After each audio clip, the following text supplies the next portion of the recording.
Hello everyone, welcome back to Witch in the Woods. So, today we are mostly going to be doing a bunch of little jobs around the base to make sure that things are running as smoothly as we can possibly make them. And first on that list is, of course, pretty much always base progress. So not much has changed around here, although I have done a little bit of rewiring. So back there, well, this used to be the ME line that went to the farms, but that has of course been replaced by the line that goes directly into the machines, and that is now turned off when I'm not around so that the place saves power. Another thing that's happened, and let me see, what's the best way to show this? Probably around here. Is through here I have used impulse item ducts to handle all of the items coming out of the big dungeon down here.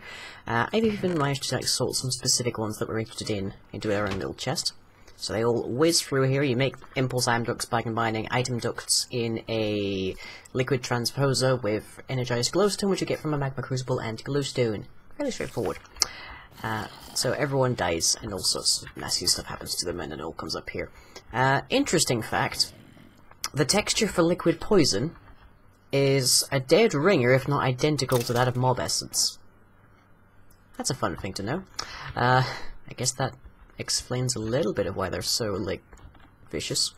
I have also changed over to using tesseracts on a bunch of places, so that saved me a bunch of redstone energy conduits, and they also seem to be quite a bit more reliable. I have no idea why it is. I presume it's something to do with the conduits, but yeah, that happens.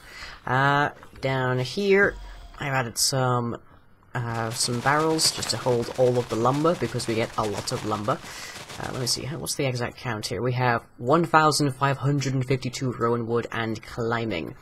And I really am only interested in the saplings, which we're also getting a lot of. I actually need to raise the roof on this area a little bit, because we don't get any pine trees, and they're a little bit useful for making mutandis. Anyways, the farms haven't changed. I think they're all the same crops as before. But we will be doing something to do with them later. The digital miner is now also on a tesseract as well. Let me see. In total, the big dungeon, the digital miner, and the machines up there in the processing level are all running on tesseracts now, so we don't need to worry about that at all. I could, in theory, have this also be receiving, like, sending out items, but it's not that huge of an issue right now when I need to feed them into the ME system for everything to work anyways. Moving up, other than that, not much has changed up here. Up here, I've started work over here a little bit, so got some nice holy stone here. This makes a lovely sound when you place it. We're going to be doing a lot of work on this today, so it's been prettied up a bit. Other than that, not much has changed with it. Yeah, I love the little particles on this thing. It's beautiful. Let me see. Got a few more recipes in here. We can now make enderium ingots from scratch, more or less. I just had to give it the buckets of liquid ender, which is fairly straightforward and easy. Not much changed over here since last time. But up here, hey, this place is gorgeous. So, the ceiling is made from two different chisel versions of obsidian. So it gives it this lovely, almost pitch black view, but there's this like slight little like things that you can pick out that look gorgeous. I did the same over here, and this is best seen if I turn my video settings down to moody. We can see the pockmarks of light. This is nether brick infused with glowstone, courtesy of our farms. So now we have these little glowing pieces of nether brick around to give the place a lovely sort of slightly starry and also torchless and particleless lighting system in here. So there's almost nowhere in here I can stand that my night vision will actually trigger, which is pretty awesome, I would say. And judging by the fact that we can't see stars, I'm guessing that it's presently daytime. Yep, there it is. Right, my particles are actually turned off because the night vision particles are kind of annoying, honestly. In here, I also have this, an encryptable cell. This is from extra cells. Fairly easy things to make, but the main trick of them is that you can partition them just the same way as any other ME cell. But if I right-click then it will only open if the person who actually sealed it is doing the right clicking. So this is where all of my tag locks are being held. So if I want to leave the base for a prolonged period, go offline, for example, I can pull this out of the ME system, shift right click to encrypt it, and then it can no longer be it can't be like put into an ME drive, so nobody can actually get to the contents, and nobody but me can open it. So that's pretty handy. Very manual. There's no way I can automate that system. Like, there's no ME safe, for example. But oh well. Let me see. Haven't really done much with witchery because advanced genetics. A lot of you told me to go and watch Strife's videos. Ooh, nighttime is rising. Yay. Go and watch Strife's videos, because he did a bunch on this. Strife doesn't know everything about this mod. So, these are all the machines that you need. So, first we start with the DNA analyzer, which creates the cells. So, play. Out it comes. Those then go into the DNA extractor, which creates encrypted helixes. Play. The encrypted helixes then go into a DNA decryptor, which makes the helix which tells you all the genes it has. This one has teleporter, saver, inventory, and basic gene, which is pretty dang awesome, actually. And then those go into a DNA splitter, where you choose which of those genes you want to actually save. And that then creates these genes. So most of these, as you can see, are just basic genes. But a few of them are special ones. So if I come over here, I've got gene throw potions from our witches. So that's breeding state 4 of 16. So I need either, let me see, another 6 of these genes, or another 12 genes that are just basic. So that's where your basic genes tend to go. You can also get unusable genes, which are only useful as fuel, as near as I can tell. But once you've gotten that, you stick your gene over here in the DNA combiner, you stick a centrifuged syringe of blood here, and it will then putter through that, and you'll then have to centrifuge it, and it will then become usable for you. So I made a bunch of stuff, and I actually specifically wrote down the exact sequencing here, because it is not the slightest bit easy to comprehend. So scrapings plus analyzer equals cells, cell plus extractor equals helix, encrypted helix plus decryptor equals helix. You can read that on your own time. I've got plenty to do already today. So yeah, that is just your guide of how to do this. So yeah, that's one of the unusable cells. There's no way to get the organic drops out of the machines that kind of build up. I haven't figured out how to work with that just yet. But I do, like, Strife tried quite a bit to get these things to automate, and he, as near as I can tell, never tried this. You can make it smaller using the ME systems, but we don't really need to worry about that too much, so I am not. And we can just see the whole thing is whirring away quite happily now. So that's going to go through my entire backlog of seeds. So we've got Enderman, which I do actually, if we go down to the ME system, blip, I did go out on a bit of a hunting spree. You can see I've still got my Safari Net launcher here. So I've got bats, chickens, zombie, skeleton, enderman, ghast, mushroom, because I found one time, squid, ocelots, spider, zombie pigman, witch, skeleton, blaze. So we are perfectly capable now of getting pretty much every single gene that is available in this mod.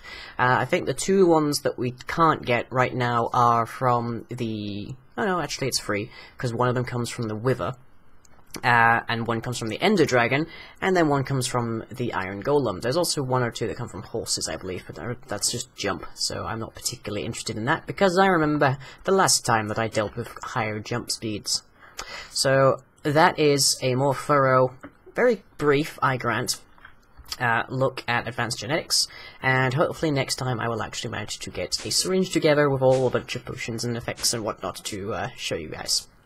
So, first on our list of little mini side projects to work on today is the Ender Engine.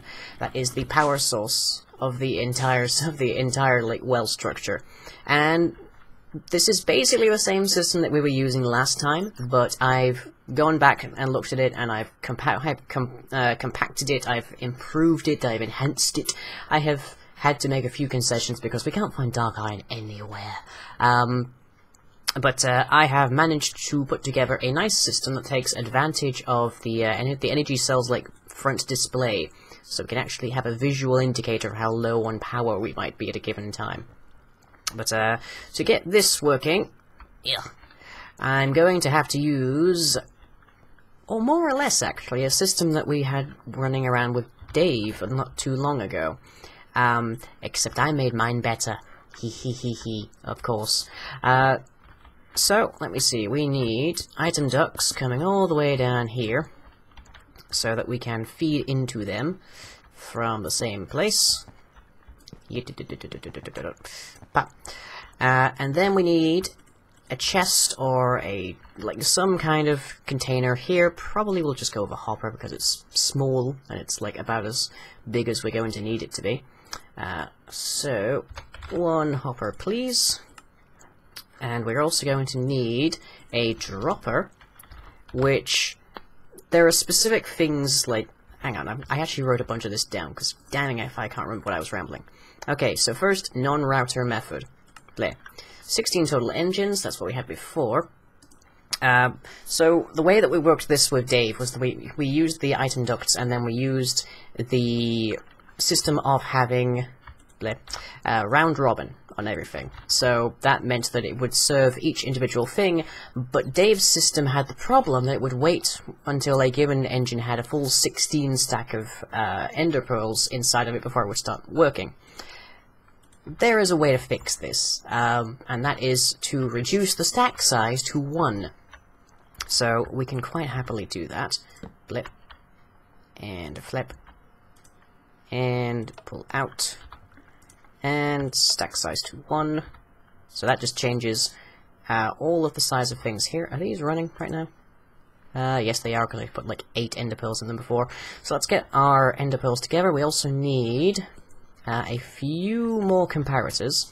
So let me see. Yeah, we're going to need at least 3 more. At least. And then we can have a timer. We might need to move that hopper, but that shouldn't be too big of an issue.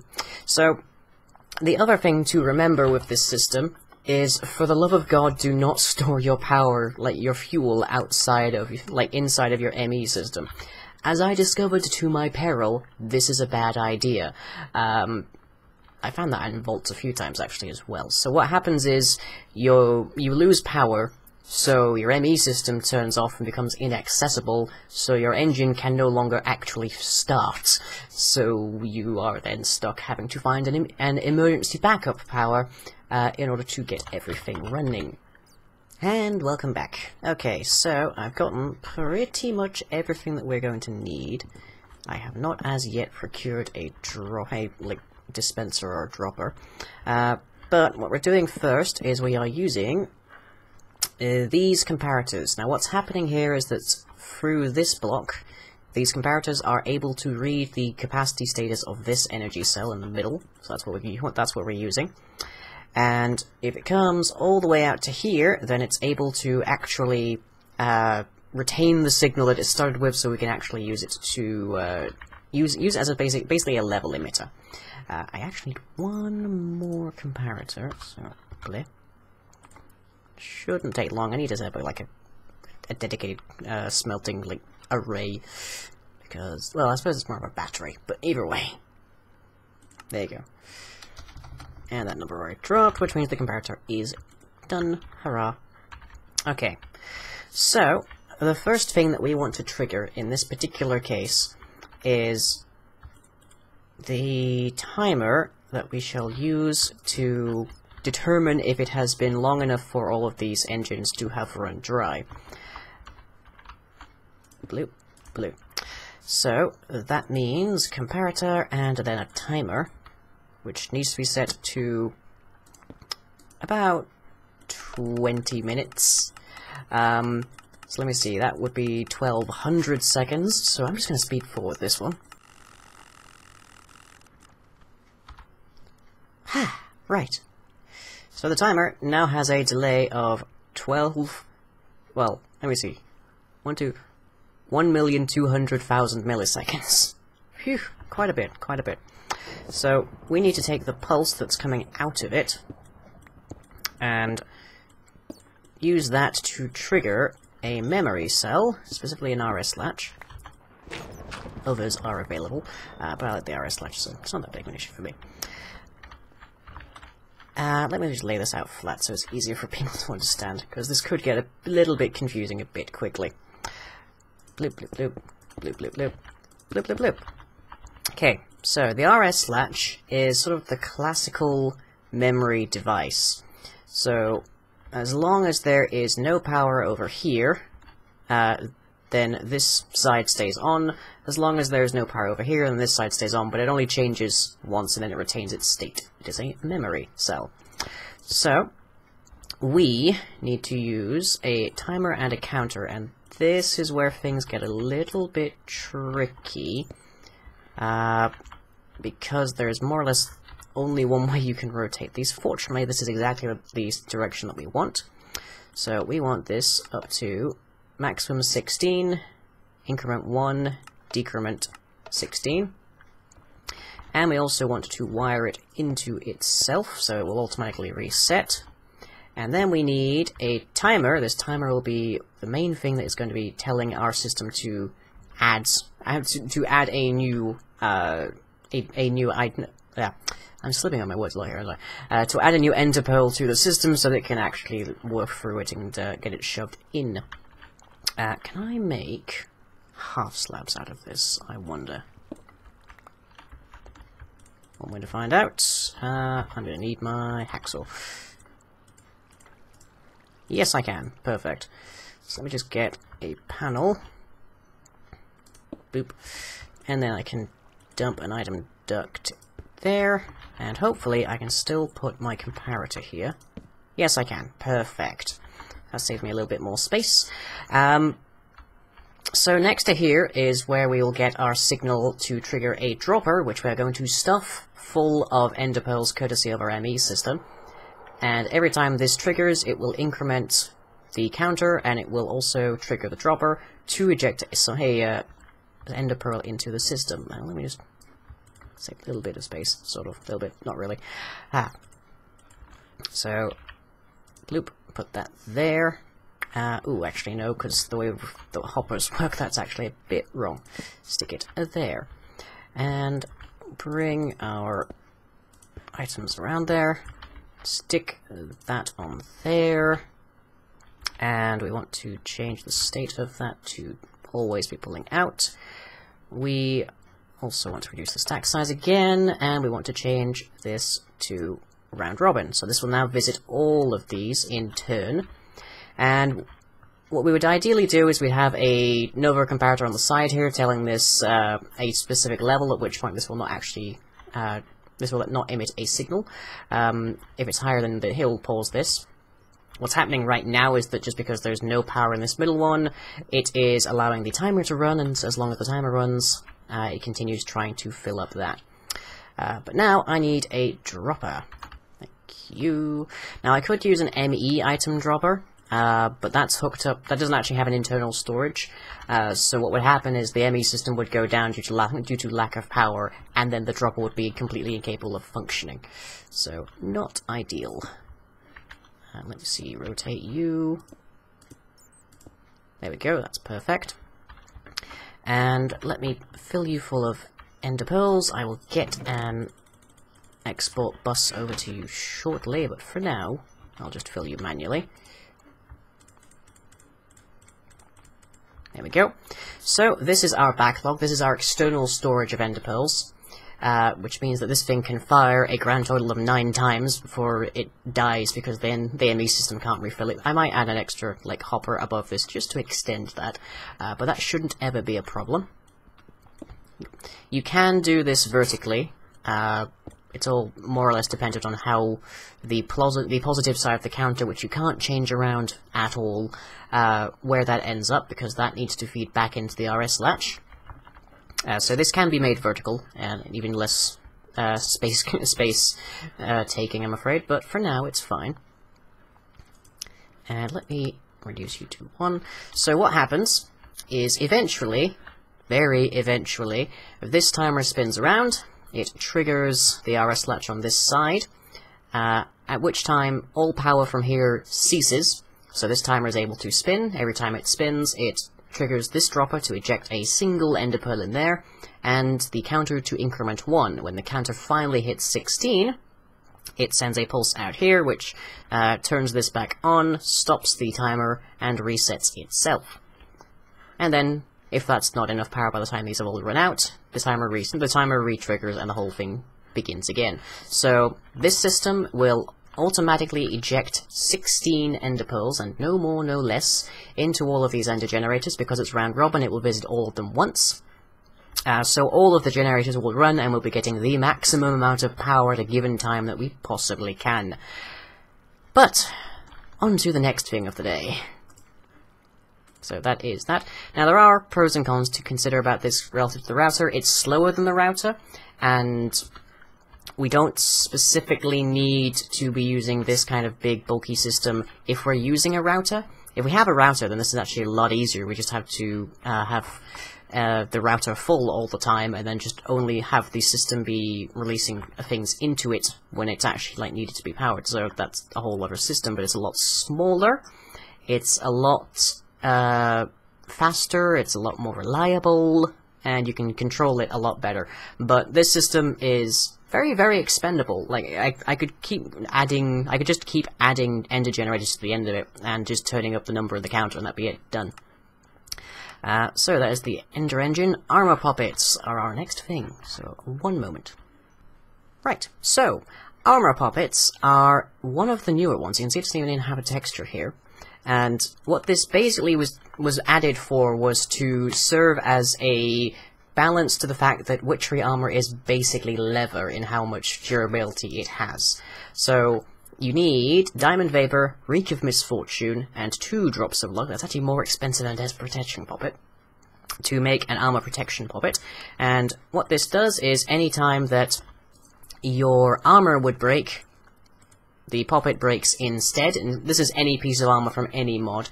I haven't tested how it interacts with powered armor, like, for example, the power armor from Mecha Suits or whatever it's called, but I presume it won't actually do that because those don't break. But yeah, so I'm going to have another system down here. So back down here, I've already got most of this set up already.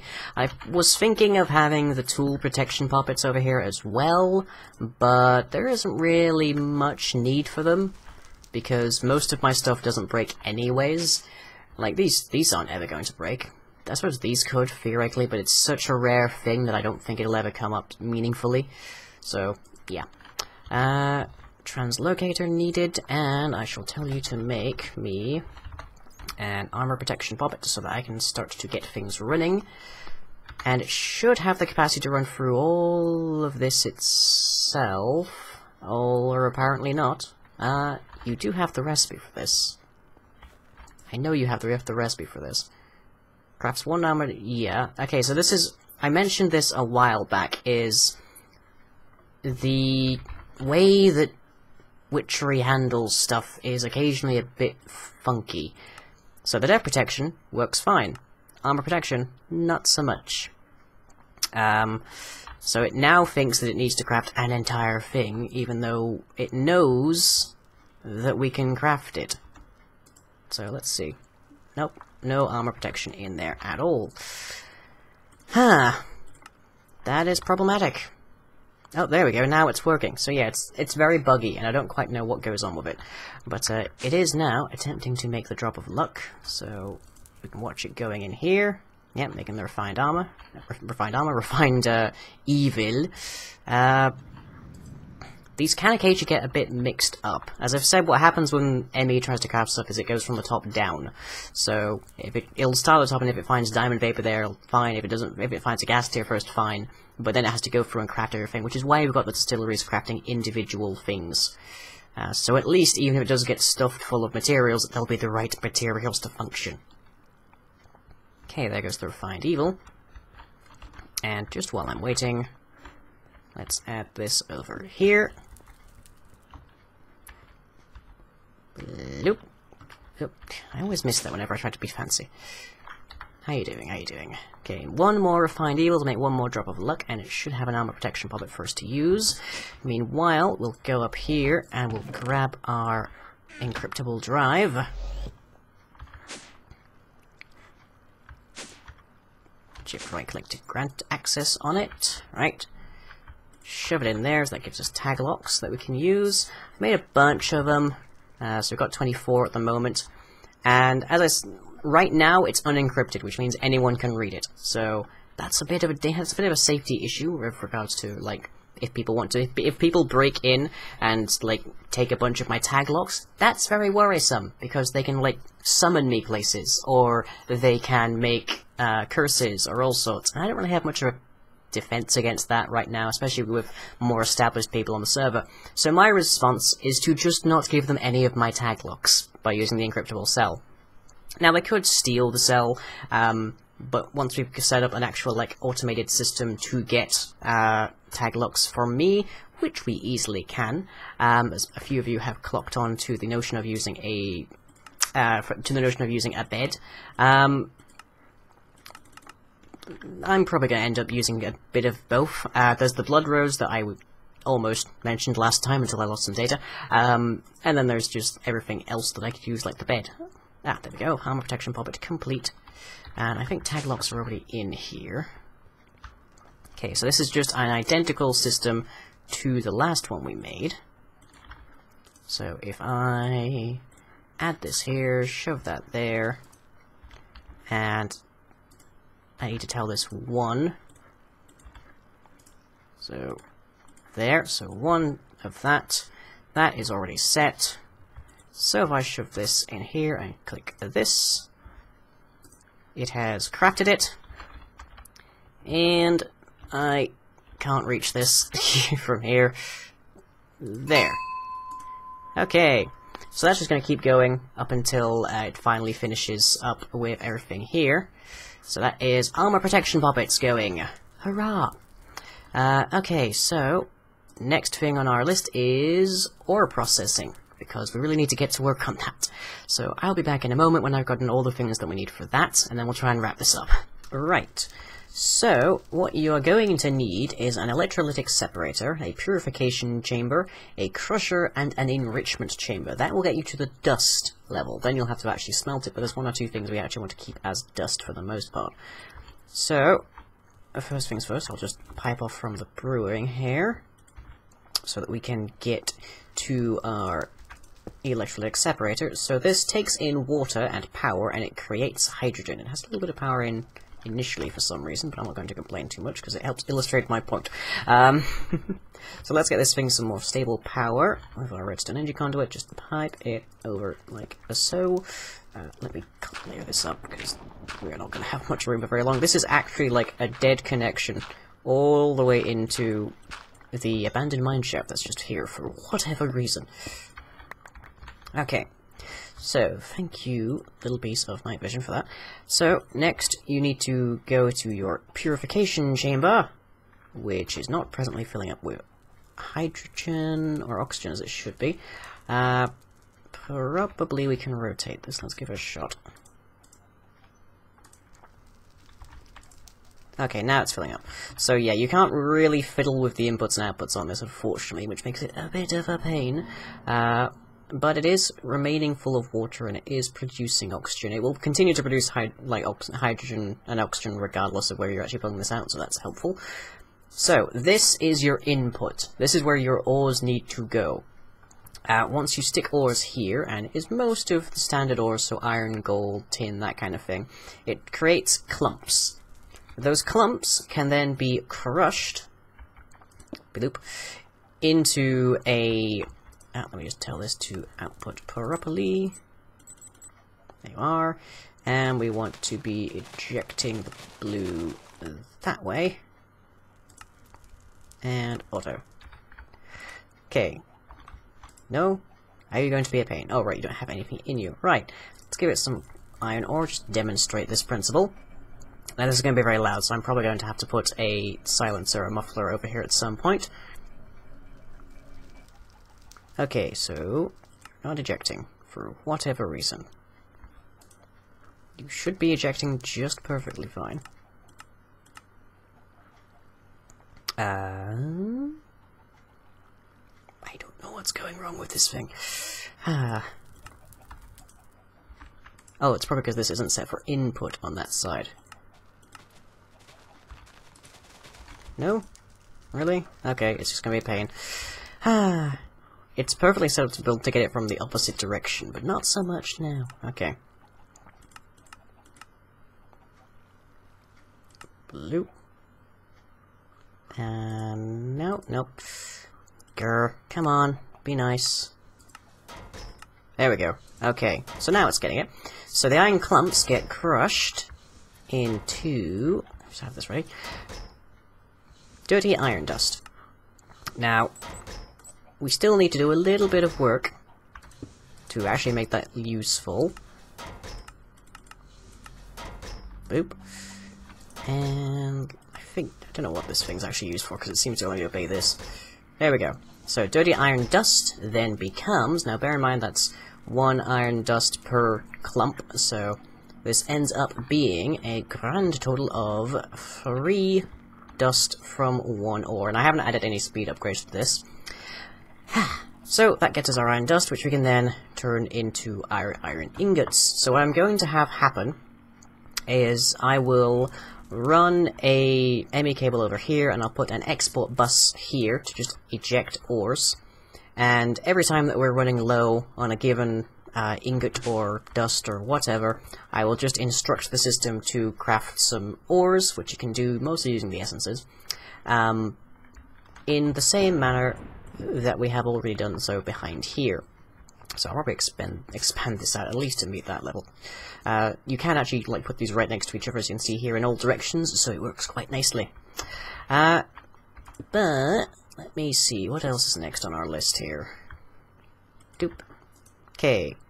Doop, doop, doop, doop. And the smelting I've talked about. So how do we get to 4 and 5 times? Basically, you need to add a whole new step called crystallization. So, doop, doop. This is presently tripling. Now, if I open up Mekanism, I can show up the... where are you? There you are.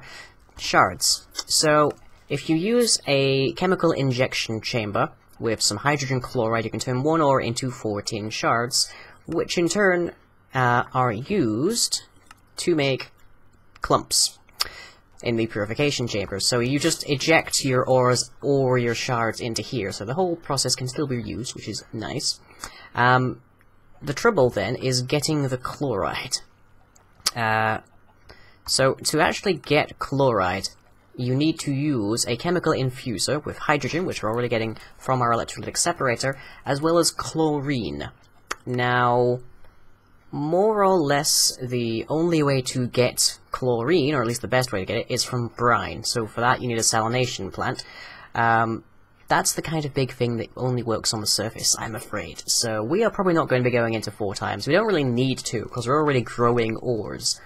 But if you get an electrolytic separator and some brine from the salination tanks, you can get hydrogen and chlorine, which you can then mix to make the hydrogen chloride to get the shards. Now, that then brings us up to 5 times. So, there's one more thing that we can do, and that is to make these crystals, these wholesale crystals. Now, we make those using a chemical crystallizer and clean slurry of whatever it is we're trying to make. We get the slurry from cleaning it in a chemical washer with water and the original slurry, and we get the original slurry from a chemical dissolution chamber with sulfuric acid. The sulfuric acid is made in a chemical infuser from water vapor and sulfur trioxide, which is in turn made from oxygen and sulfur dioxide, which is in turn made in an oxidizer from sulfur. So it's a bit of a process, but it is possible. So, all of that will get you basically 5 times, and honestly, I think with what we've got going on in the farms and what we've got going here, actually, honestly, with what we've got going on in the farms anyway, we're already like beating out any need that we have. But now I can just have all my ores imported from the end here. Things like iron ingots, I can feed. I can just feed the dust into a battery of like smelting, so similar round robin style what we have over the engine. And other than that, I think that's that for the day. Dupe. So, that leaves us with the homework. So, the last thing that we had was a very old movie. A movie adaptation, as it should happen. But that was Screamers, starring Peter Weller, who is a legendary guy, and there is definitely... yeah, there is a comparator here, it's just not showing up for some reason. But we know it's here because it's still stopping the timer. But okay, that's a little strange. But anyways, it just shows that this thing is actually working. Yep. And are we... yeah, we go. Yeah, we are definitely one set of 16 pearls down, so yeah, this works perfectly. So yeah, Screamers. It does the enemy of human nature quite well. Like, throughout the entire movie, you've got Weller's character moving along through the whole system. Jeez. Shush. Moving along through the whole system of the like, movie, and he has no idea who the enemy is. He knows that they have children models that, like, carry around teddy bears and say, "Can I come with you?" But, like he knows that they're deliberately playing on the actual, like, nature of humans, but not that they've achieved anything more particular, because the only, like, Screamers he knows by the end of it, the autonomous swords, are the ones that you start out seeing, the ones that rip bodies from the plane. And then you just sort of gradually up the ante, until you get to the Joko character.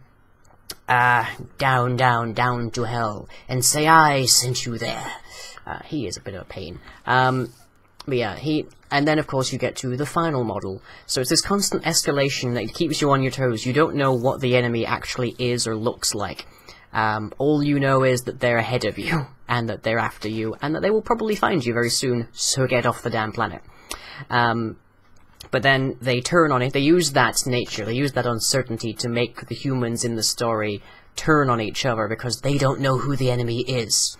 But they know these little tweaks, these little qualities, like limited vocabulary, get off my back, to really play with it nicely. It's a fantastic movie, a little bit underrated, and honestly it does suffer from being very old and having a mildly higgledy-piggledy script, but it is a good movie, I would say.